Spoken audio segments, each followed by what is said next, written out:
We are going to twist your tongue today and ours because we've collected some tongue twisters to improve your pronunciation. Welcome to Aprender Inglés con Reza y Craig.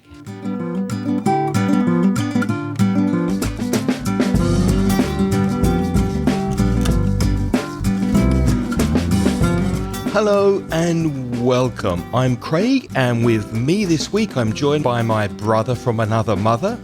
Could there be a better co-host? Don't be fooled by cheap imitations, Mr. Reza Shah. Hello. How are you? Wow, what an introduction. How are you, mate? I'm fine. How are you? I'm good. I'm very, very good. So tongue twisters today. With nearly 50 years of teaching experience between us, Reza and I are going to help you improve your English and take it to the next level. Reza, what are tongue twisters, if you had to explain tongue twisters to someone who did not know? Well, one definition could be a sequence of words or sounds that are difficult to pronounce quickly and correctly. I'll give you a very common example. World Wide Web. Now, you might think that's pretty easy to say. You know, a website address is www, World Wide Web. Yeah, but you try and say it quickly and it's quite easy to make a mistake. World Wide Web. Well, that's when the problems start. Well, let's do it. Let's say it quite quickly 6 times. So, World Wide Web, World Wide Web, World Wide Web, World Wide Web, World Wide Web, World Wide Web. Eventually, your tongue gets twisted. It's difficult to say. Yeah. A twist is like when something goes round and round and then it can't move. It gets stuck. Like if somebody twists your arm, they move your arm around, they rotate your arm, you know, twist your arm. And obviously if you twist something too much, it'll break. And you can have a twist of lemon in your drink as well, to twist the lemon.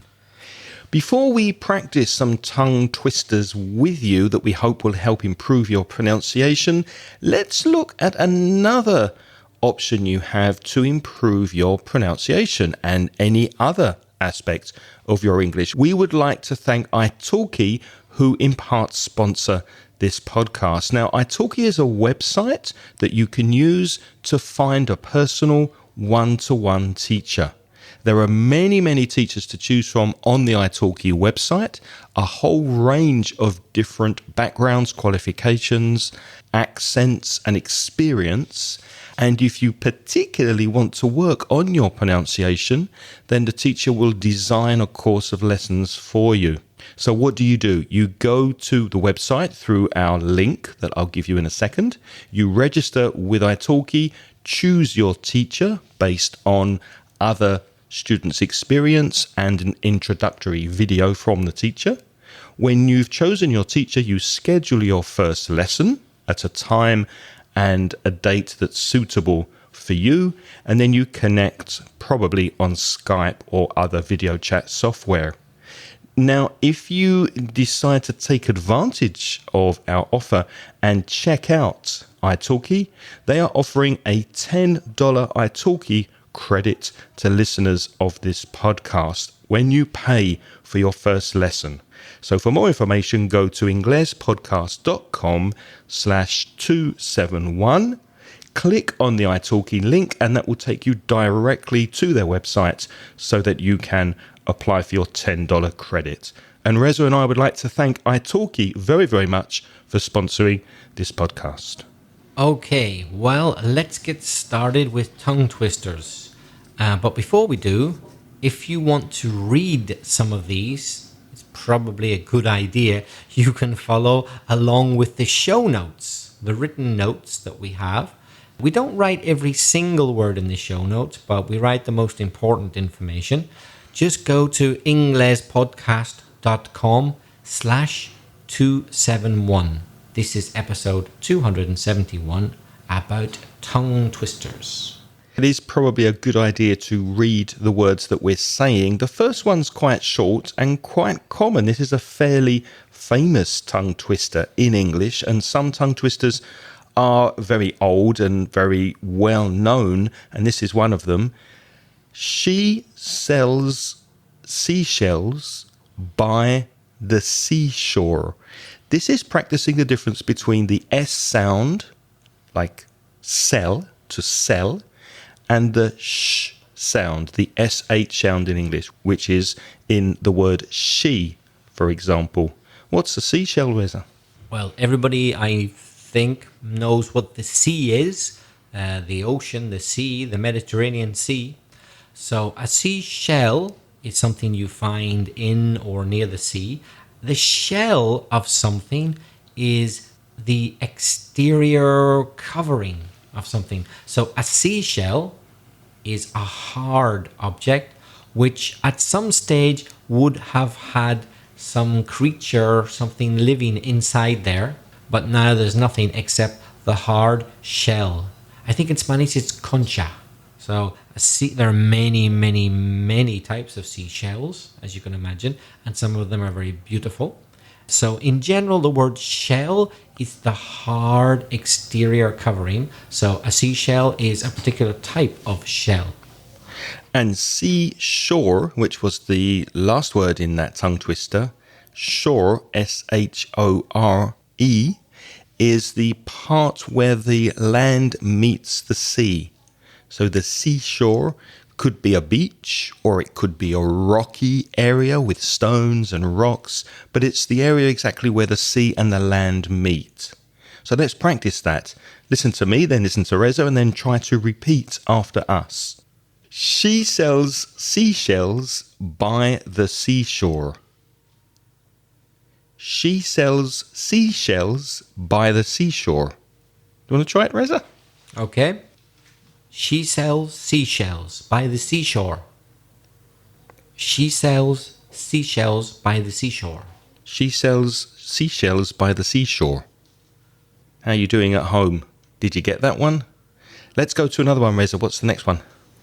The next one is a bit longer and it's very, very well known by native English speakers because just like Spanish speakers, and I imagine all languages, people use tongue twisters to kind of practice their diction, to practice speaking well in their own language. So it's not only useful for you as a foreigner, it's also useful for a native speaker to improve their diction, how clearly they distinguish sounds. So here's a common one used to practice a certain sound. Here we go.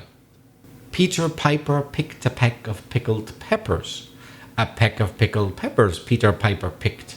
If Peter Piper picked a peck of pickled peppers, where is the peck of pickled peppers Peter Piper picked? That was very Thanks. good, Reza. That was wonderful. I nearly fell at the end. Now, on the word Peter, I nearly lost it, but I just about held it together. I think that was fantastic. Let's look at some of the vocabulary. So a pepper is pimiento. What else do we have here? Pickled. To pickle, how would you describe that? For me, pickle generally is anything which is conserved in vinegar or something like that. Yeah, that's a good description. So, for example, it's very typical to have pickled cucumbers. You would call them pepinillos, maybe in Spanish. Pickled onions, that type of thing. And Peter Piper is a name, Peter. And Piper, well, a piper could be a person who plays a musical instrument called a pipe. So the bagpipes, for example, you may have heard of from Scotland. And a small flute is sometimes called a pipe. So Peter Piper is a name. There's one more word which, if I were you, I wouldn't really bother to try and remember, but just so you understand, because it's an archaic word. It's not used really anymore. A peck. What is a peck? Well, it's an archaic measurement for food. So this is a very old tongue twister. When it was originally invented, people measured quantities of food using a peck, but we don't in modern English. So you'll only rarely hear the use of this word in this tongue twister now and nothing else. But not as a verb, because the verb to peck is the action that birds do when they're eating. So that jerk or movement, that quick movement of the head and the beak is the mouth of the bird, that's called to peck. So you could use that in a different context. Like, why are you pecking at your food? Why are you eating your food like a bird? You can peck at something, which means to eat like a bird. Do you want to give it a go, Craig? No, because I know I'm going to mess this up. I'll try it very slowly. What we suggest with these tongue twisters is to start very, very slowly, pronouncing the words, and then gradually speed up, get quicker. And that's a really good way of practicing. So let me try. Oh, God. Peter Piper picked a peck of pickled peppers. A peck of pickled peppers Peter Piper picked. If Peter Piper picked a peck of pickled peppers, where's the peck of pickled peppers Peter Piper picked? Oh my God, that was terrible. You had a little disaster in the middle, but the rest was really good. The rest was good and fast. I'm trying. There's a shorter one that may be easier coming next, and you can make up these tongue twisters with your own any number of words. But here's a very short one that practices the S sound and the TH sound, where you have to put your tongue between your teeth and say a word like thick, thick, grueso. So listen to this very short one. Seth at Sainsbury's sells thick socks. Seth at Sainsbury's sells thick socks. Again, you can read these words as we're saying them at inglespodcast.com/271. What's Sainsbury's? Sainsbury's is a very well-known supermarket brand in the United Kingdom. I think it might even be the biggest. So anybody who's ever been to the UK or even Ireland or in a few other countries will probably have heard of Sainsbury's supermarkets. Can I just say something about that has occurred to me? Here, for this one, it probably makes a difference how you speak Spanish. Why? Because you know how in Spanish some people say th, whereas other people say s. Ah, you mean the soft C or the hard C in words like cerveza or cerveza? Exactly. So it can be C or it can be Z as well. So you said cerveza, but some speakers would say cerveza. Gracias, gracias. So you're quite right, the letter C or the letter Z. Zaragoza, some people say. Zaragoza, other people would say. So obviously, if you don't say Zaragoza, if you say Zaragoza, then you do not have the th sound. So as far as I know, in South America and Central America, they never have th sound, do they? No, that's a good point. So in order to make that sound, you have to put your tongue between your teeth, and teeth is a word with that sound. Listen, teeth, teeth, teeth. And the words we had here, Seth, S-E-T-H is a name, Seth, and thick. So listen again and repeat. Seth at Sainsbury's sells thick socks. Let me try that slower. Seth at Sainsbury's sells thick socks. Go for it, Reza. Seth at Sainsbury's sells thick socks. You knocked it out of the park. To knock something out of the park is to be very successful, like in baseball, when you knock the ball out of the park. And there, Reza knocked it out of the park. Well done.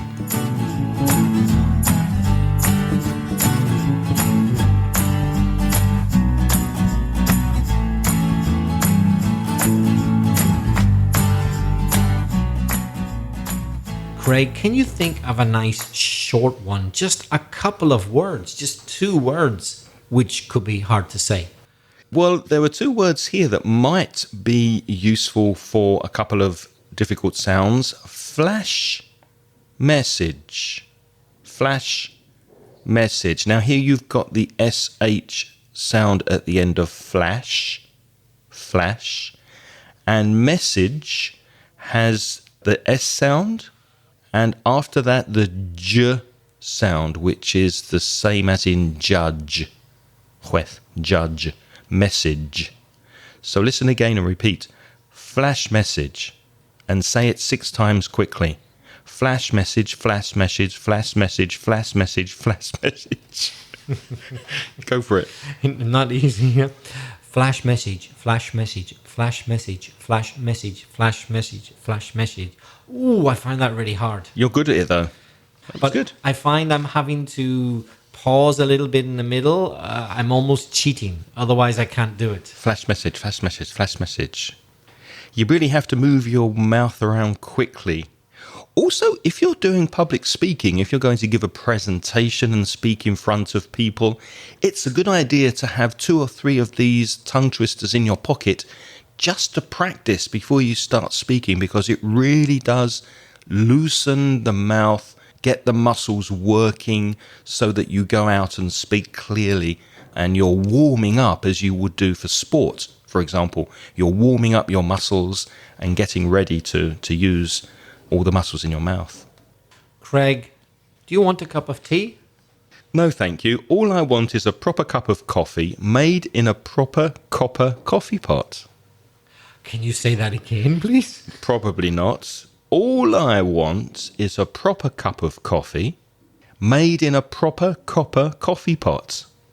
Ah, now I got you. Let's explain some vocabulary. A proper cup of coffee. A proper cup of coffee is a real one, de verdad. Not just any old rubbish. No, something that's good quality and a real cup of coffee. So a proper cup of coffee. And notice the way when you have a consonant followed by a vowel, it links together and joins. So the P at the end of cup joins with the of, and we don't say of when we speak normally and it's in the middle of the sentence or phrase, we say of. So of becomes of. Cup of coffee, proper cup of coffee. All I want is a proper cup of coffee. What about the second line, Reza? Made in a proper copper coffee pot. So not only does Craig want real, decent coffee, but he wants it to be made in the correct container. He wants the pot, that's where you make the coffee, or a teapot would be where you make the tea. He wants the pot to be made of copper, cobre. That apparently is the traditional best way to make coffee, in a proper copper coffee pot. Why don't you try both lines together? All I want is a proper cup of coffee made in a proper copper coffee pot. Fantastic. Yeah. No problem for that one there, Reza. Are you trying this at home with us? All I want is a proper cup of coffee made in a proper copper coffee pot. The next one's very short and it practices the sound, the sound that we have in the word up, for example. And it's blood, B-L-O-O-D, blood. The problem with that double O is that sometimes it's pronounced differently in other words. For example, good, G-O-O-D. Both words have double O, but the pronunciation is different. Listen, good blood, good blood. What's the opposite of good blood, Reza? Bad blood, bad blood. So if we put them together, Craig, we've got good blood, bad blood. Good blood, bad blood. Good blood, bad blood. good blood, bad blood. The next one probably is a little more difficult. So here's the next one. Listen and try to guess what sounds we'll be practicing in this tongue twister. I slit the sheet I slit, and on the slitted sheet I sit. What's that practicing? That's practicing two things. It's practicing the short vowel sound e, like slit, compared to the long sheet e and the e, slit, sheet. And it's also practicing the sh sound, like she or sheet, and the sl sound, sl, like slit. And the verb to slit, S-L-I-T, I think in Spanish is rajar or cortar. So if you have a slit, una raja, in your sheet, savannah, then obviously you need to throw it away and get a new sheet. Now this problem that Reza explained with the I and the E is a typical mistake made sometimes by Spanish speakers, particularly in words like ship, barco, and sheep, oveja. So that ship, I, is very short, very short vowel sound, I, and E in sheep is much longer. And we have a similar comparison here with slit and sheet. So Reza, do you want to try it first? I slit the sheet I slit, and on the slitted sheet I sit. Perfect. Let me go for it. I slit the sheet I slit, and on the slitted sheet I sit. Now you at home? Very good. Now keep practicing that over and over again, making sure that the long vowel sound in sheet is different from the short vowel sound in slit. What's the next one? The next one is this. Elizabeth's birthday is on the 3rd Thursday of this month. Can you repeat that, Craig? I don't think there's any difficult vocabulary in that one. Elizabeth's birthday is on the 3rd Thursday of this month. So again, that's practicing the TH sound in the third and Thursday. Thursday is sometimes confused with Tuesday, which is martes. No, it's jueves, Thursday of this month. Elizabeth's birthday is on the 3rd Thursday of this month. We got another one for you, which is quite quick. 6 sticky skeletons. Skeleton is esqueleto, and sticky, pegajosa. Yeah. So 6 sticky skeletons. Again, say it slowly, get faster. 6 sticky skeletons. 6 sticky skeletons. Go on, Reza, you try. 6 sticky skeletons, 6 sticky skeletons, 6 sticky skeletons, 6 sticky skeletons, 6 sticky skeletons. Oh, I lost it, I think. Yeah, but you got very fast.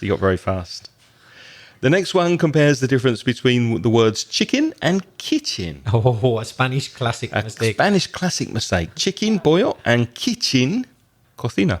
I saw a kitten, a small cat, eating chicken in the kitchen. I saw a kitten eating chicken in the kitchen. I saw a kitten eating chicken in the kitchen. I saw a kitten eating chicken in the kitchen. I saw a kitten eating chicken in the kitchen. I saw a kitten eating chicken in the kitchen. No, I saw a kitten eating chicken in it. Oh, no, yeah, that's wrong. I saw a kitten eating chicken in the kitchen. I saw a kitten eating chicken in the kitchen. I saw a kitten eating chicken in the kitchen. I saw a kitten eating chicken in the kitchen. I saw a kitten eating chicken in the kitchen. I saw a kitten eating chicken in the kitchen. Do you know what we're doing there? I didn't do it on purpose, Craig, neither, I think. In the word eating, we ended up saying eaten. Eaten. And the G sound just disappeared. E-A. Imagine it was EATIN without the G. That happens automatically when you try to say ing words quickly. Eating, running, sleeping, talking. The G sound kind of disappears, doesn't it? But that's very common. If I want to ask you what you are eating, I'd say, what are you eating? What are you eating? That's very, very common.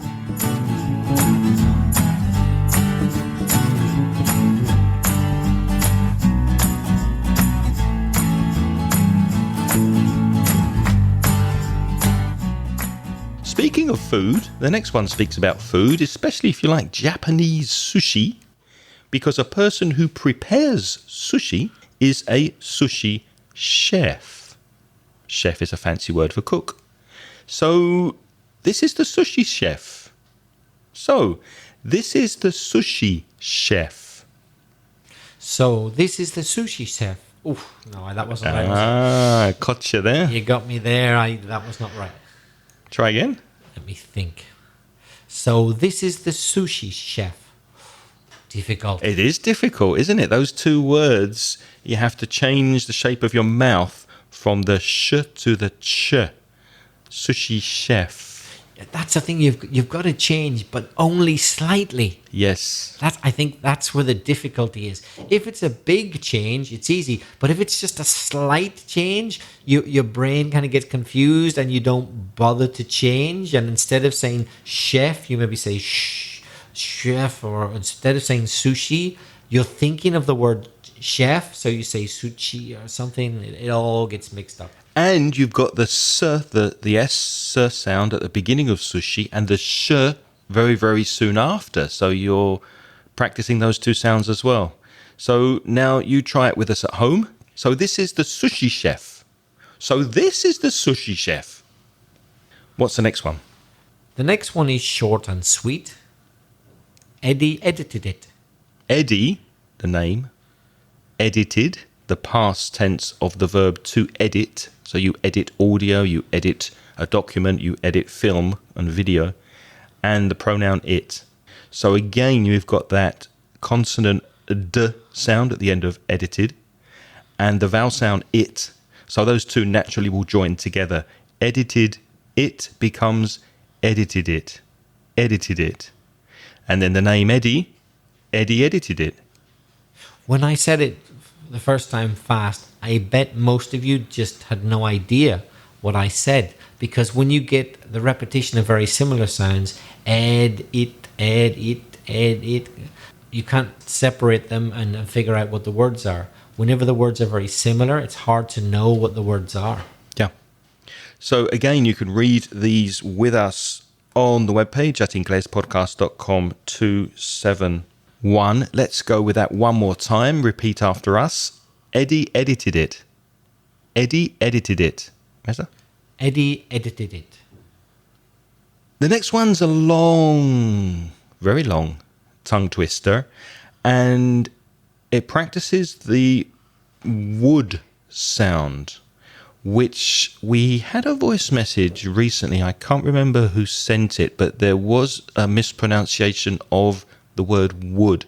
Some Spanish speakers say wood with a g, with a sound in the throat that sounds similar to good. Have you noticed that with some Spanish speakers? Yeah. So you don't say would you like, you say good you like. Yeah. So this will practice that. Do you want to go first? No, you go first. Oh, thank you. It's very kind of you. I'll go first. How much wood would a woodchuck chuck if a woodchuck could chuck wood?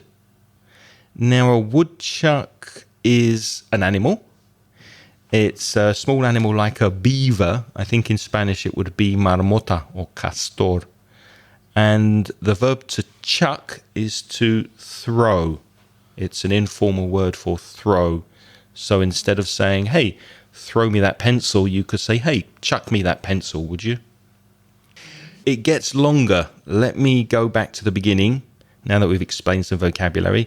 And this is the whole tongue twister, everything together.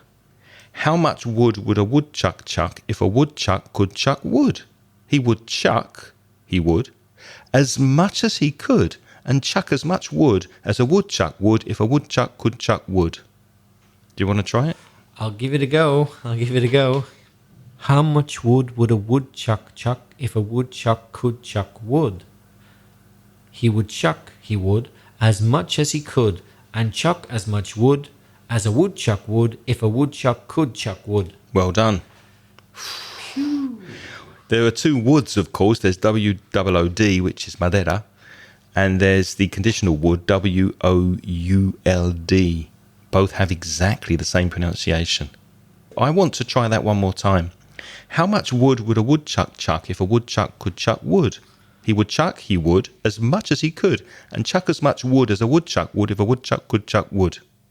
The next one's quite short, just two words. Stupid, superstition. Doesn't seem too difficult, does it?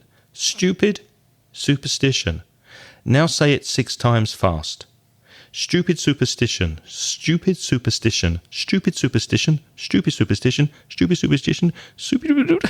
Yeah, that's when it gets hard. When you try and say it fast, it is not so easy. You go for it. Go on, you try. Stupid superstition. See? Yep. First time I got it wrong. I'll try again. Stupid superstition, stupid superstition, stupid superstition, stupid superstition, stupid superstition, stupid superstition. Oh. At some point you lose it, don't you? The next one is a little more tricky, actually. Irish wristwatch. I wish to wash my Irish wristwatch. So what vocabulary do we have here? Well, a watch is like a clock, but a clock is on the wall or on a table. A watch is on your wrist. Your wrist is muñeca, usually. Although I guess you could have a watch in your pocket. That would be a pocket watch. So our wristwatch is obviously a watch that you wear on your wrist. And we're practicing here the sound w and r. and also the sound sh, all mixed in together. So to wash is lavar, and I wish, me gustaría. I wish to wash my Irish wristwatch. So again, you have to change the shape of your mouth, especially with wristwatch. Wristwatch. It might help to begin with the last word and go backwards. Wristwatch. Irish wristwatch. My Irish wristwatch. Wash my Irish wristwatch. I wish to wash my Irish wristwatch. I wish to wash my Irish wristwatch. Tricky. It is tricky. Do you think you could say it 3 times? I'll try. I wish to wash my Irish wristwatch. I wish to wash my Irish wristwatch. I wish to wash my Irish rich watch. No.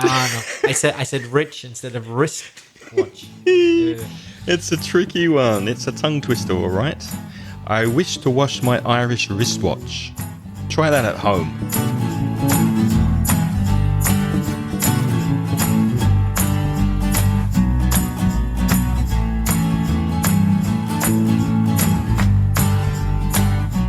Sometimes in tongue twisters, we use homophones or homonyms that can kind of add to the play on words.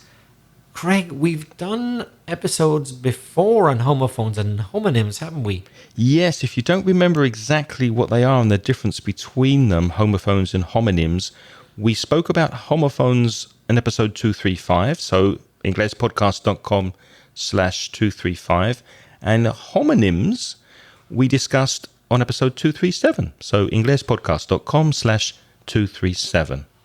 Basically, a homophone is when you got 2 different words, but they have the same sound, like see, bear, and see, mar.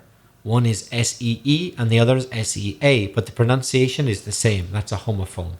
And a homonym is when you got one word, but with different meanings. So bank could be a bank for money, it could be a bank for blood, it could be a bank of fish.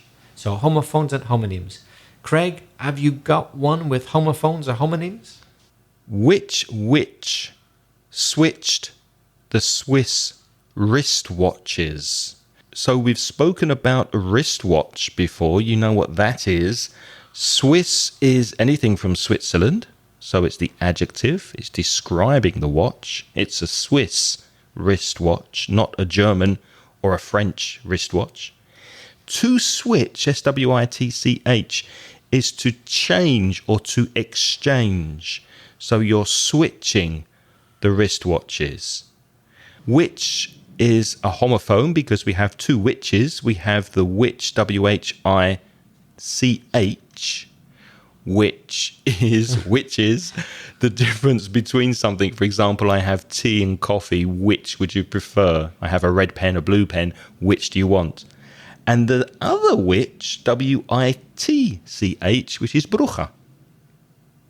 And you can remember it by the T in the middle of bruja because the T is the hat of the witch. So if you remember that T looking like a hat on top of the witch's head. So which witch switched the Swiss wristwatches? Do you want to try it? Which witch switched the Swiss wristwatches? Which witch switched the Swiss wristwatches? The problem is wristwatch, isn't it? Because you're changing the mouth shape for wristwatch. Which witch switched the Swiss wristwatches? Here's another one, also using nationality, like Swiss or Irish wristwatches, but this time we'll change the content a little bit. Let me try it first of all. Posh Polish police, Polish Poles. By the way, that Poles is P-O-L-E-S, not with a capital P, with a small p. That will be the nationality. Yes, because that's an added play with words. Because a Pole with a capital P is a person from Poland. In other words, a Polish person. And to polish is pulir. So you wouldn't be polishing Polish people. Well, you might, but probably not. You'd be polishing a Pole. This one I think is an interesting one to look at written because every single word there has the letter O, but the pronunciation changes. posh, posh, Polish, police, polish, Poles, So the O changes with every word. It's incredible. 3 different pronunciations of P-O, yeah. And also we've got the difference between the S and the Sh sound. Posh Polish police, Polish Poles. Posh Polish police, Polish Poles. Here's another one that we mentioned earlier, but I've added words. Well, in fact, I didn't add all these words. I had the help of some of my students. In class, I quite often use tongue twisters, and I use well-known ones to start with. So we mentioned near the beginning of this episode, she sells seashells on the seashore. Remember that one at the start? So I give that to my students and I say, try to say that. And once they've mastered that, I say, now make it even harder. Put in your own words. And over the years, I've come across many, many, many interesting and fun words that students have added to that to make their own. Here's one example. I've added 5 words to the original. She seldom sells 7 silver shiny seashells by the sandy seashore. Classic. Want to give it a go, Craig? No. She seldom sells 7 silver shiny seashells by the sandy seashore. It's a tough one, isn't it? It is a tough one. Well, and your students invented that? Yes. With a little bit of help from me and from their classmates. I'm going to see how fast I can do it. She seldom sells 7 silver shiny seashells by the sandy seashore. Ooh, I think that's the fastest I've ever done it. Okay. Let me try. She seldom sells 7 shiny seashells by the sandy seashore. Ooh, that was good. That was good. I think I forgot silver. She seldom sells 7 silver shiny seashells by the sandy seashore, and I messed up shiny. I think you said seesaw. Seesaw. Which is kind of funny. El mar dolido. She seldom sells 7 silver shiny seashells by the sandy seashore. Wow, that's difficult. That's difficult. There are some tongue twisters that can go badly wrong, especially if you've had a few drinks, a few beers, and you try the next one. I'm not a pheasant plucker. I'm a pheasant plucker's son. And I'm only plucking pheasants till the pheasant plucker comes. Let's explain some vocabulary. Yes, we're trying. What's a pheasant, Reza? A pheasant is a bird. I think in Spanish it's faisan. A bird called pheasant. But it's not spelt with an F, it's spelt with a PH that has an F sound. Pheasant. What about the verb to pluck, Craig? To remove feathers from a bird. So imagine you go to a market and you buy a live chicken and you want to cook it in the kitchen. You want to cook your chicken in the kitchen. First, you have to remove the feathers. And you've also got to get that kitten out of the way. Yeah, you've got to move the kitten, take it into the kitchen. Your chicken, take the kitchen into the... No, not the chicken. Take the chicken into the kitchen to remove the feathers from the pheasant. That is to pluck. It's also used when you play the guitar. You pluck the strings of a guitar with a pick. So that's another use of the same verb. In this tongue twister, it means to remove the feathers, that's plumas, from the pheasant. Do you want to try it? I'm going to try to go quite fast, but I'm worried that if I go too fast, I may say something I regret. So I'm going to keep the brakes on here. Let's keep the podcast clean, Reza. I'm not a pheasant plucker. I'm the pheasant plucker's son. And I'm only plucking pheasants till the pleasant... No, I want to correct that. Till the pheasant plucker comes. Or I corrected myself just in time. Just in time. I'm not a pheasant plucker. I'm the pheasant plucker's son. And I'm only plucking pheasants till the pheasant plucker comes. If you mix up the f sound and the pl sound around pheasant and plucker, you could be in big trouble. You get a pleasant fucker. Do you know any Spanish tongue twisters, Reza? Yes. What's that one about the tigres? The one about the tigers? It's tres tristes tigres comen trigo en un trigal. Tres tristes tigres comen trigo en un trigal. Tres tristes tigres comen trigo en un trigal. Muy bien. Why not make up your own tongue twisters and send it to us by using a voice message? We'd love to hear it. And as Reza suggested, why not take some of the tongue twisters that we've shown you in this episode and make them more difficult, more complicated by adding similar words? We'd love to hear your invented and developed tongue twisters so that we can play them on a future podcast. Send us your voice messages to speakpipe, speakpipe.com/English podcast. Emails, Reza?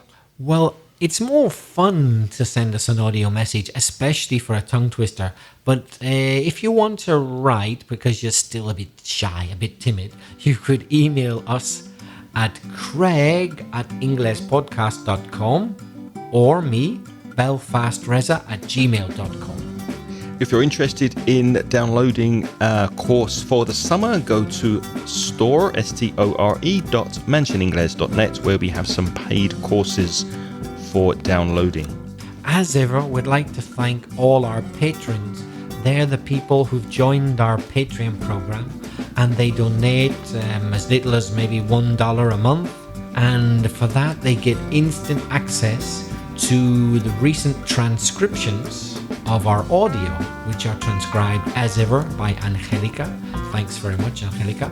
If you're interested in becoming a sponsor, have a look at patreon.com English podcast. That's Patreon, patreon.com/English podcast. And we don't have time here to list and thank personally every single person who has joined the program on Patreon, but all of your names are listed on the website at englishpodcast.com. Thank you very much for supporting us on Patreon. On next week's episode, we're speaking about building and construction. So lots of vocabulary connected to the building and renovation trade. Thank you very much for listening to us this week. Until next week, it's goodbye from me. And goodbye from me. The music in this podcast is by Pitts. The track is called See You Later.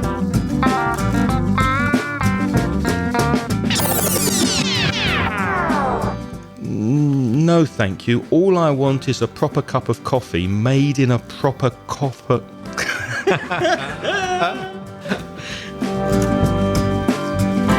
She seldom sells 7 silver shiny. No. Oops. And it's what you see, I've damaged myself. You can hurt yourself. Did you hear that noise? That might have been my tongue getting twisted and broken. I've damaged myself. That was Reza falling off the chair. I wish to wash my Irish rich wash.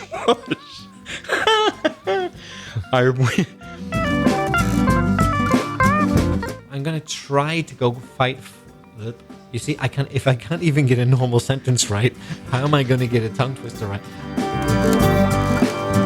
Skeleton is esqueleto. Sticky. No, esqueleto.